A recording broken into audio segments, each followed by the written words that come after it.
For the evaluation forms, my number is 21. I'm the 8th presenter for today. Okay. For the green pieces of paper that I have distributed, that we have provided, could you please write, "I love you," and then you sign at the bottom paper. Okay? Because with that, we'll try to see what your handwriting will tell about you. Because it's all about graphology today. Okay? And we'll try to, this will be very quick, very 7-minute friendly. Did you see? Sorry. Okay. Alright. Alright. So first, graphology, where would it come from? They say it came from Greece, the ancient Greeks. They would try to analyze their text, and then went with the Jews, and then to the Indians, and then the Chinese. So it's been widespread. And, graphology, there's actually a profession for it. There are some registered graphologists that also practice graphotherapy. And graphotherapy, they say it's a form of healing because especially for those who have been through trauma, they would use this as a medium for themselves to heal. And the psychological basis for graphology, they say it's a pseudoscience, and some would consider it as an art.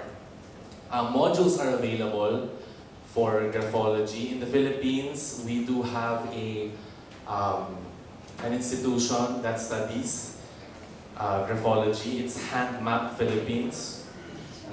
And they say graphology, and the way you write, it's an extension of your actions and your personality. So we'll see about that. Okay, graphology in business, its application, sometimes managers would look into job applications. They would see the preview of competence. In the forensic, they would see it for character profiling. And then for yourself, sometimes they use it for dating. Goal setting, and again, healing. Okay, this is some basics. Okay, so for the forward, if your handwriting seems to be more forward slant, so I'll use my name there, as opposed to the backward slant. Is that backward? Okay, anyway. And then for a forward, a straight one. What does that mean? If a forward, they say person tends to be more emotionally dependent. It'll be a social person. As for backward, very introspective, but at the same time, very emotionally strong. And as for straight, they say those people are ruled by the head and not by the heart. Okay. Okay. And then next, for letters, if you look at your papers right now, we'll start with the first one. I'll only discuss 3 letters because these are one of the most powerful letters. Letter I, because I is the letter for ego. If your I, okay, sometimes if your I, there are 3 different I's when your I is this, as opposed to forward. When you're, the dot over the I is behind your body, they say you tend to dwell on the past too much. This one, you're a visionary. And then in this one, you know where you are self-aware. Okay, and then for the letter T, they say, for the letter T, if your T is down, very, you tend to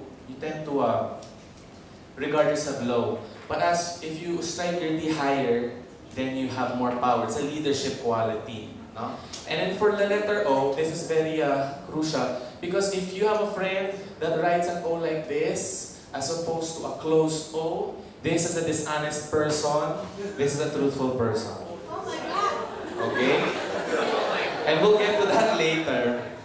Okay, for spacing, compressed and condensed, it's just very simple. Compressed, they say you're inhibited if your letters are too, And, sorry, condensed, I should have been expanded. When expanded, you're more open, you're an open book as a person, Okay, for strokes, underlines, self-confidence. Okay, if your signature is an underline, that's a mark of confidence. Okay, angular, if you sign like this, it means you're very tough, no? And people may have different points of view from you. And then your ends, let me just say, what does it mean? For example, if your Y inwards and then Y outwards, okay. Just for this one, the bigger lower half of your letter, they would say you would have a stronger sex drive. And then for What is that? a stronger sex drive, if you are, for example, all letters with the bottom that goes lower is bigger and it's a stronger sex drive. Okay. Yes. Okay. Okay, some of the prominent signatures that I'll show you today, we'll get to see and we get to analyze together, no? Okay, let's see. For the first one, there is Mother Teresa's signature. Check the T. It's strike high, upper right, no? So you can see she has done a lot. And obviously she's not alive today, but, well, what can I say? Okay, next, Barack Obama. As you can see, prominent letter B and O, because B, O, they prominent letters, sign of leadership, especially the first letter. Okay? Picasso, the underline, okay, there's a future there.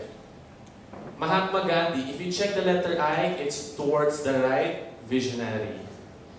If you notice Hillary Clinton, look at her O. It's not close. That's why. And then it's... What can we say? Well, you know, they say Hillary Clinton, what will not go about there? And the next one, who's her competitor? You know her competitor? Trump, this is Trump's.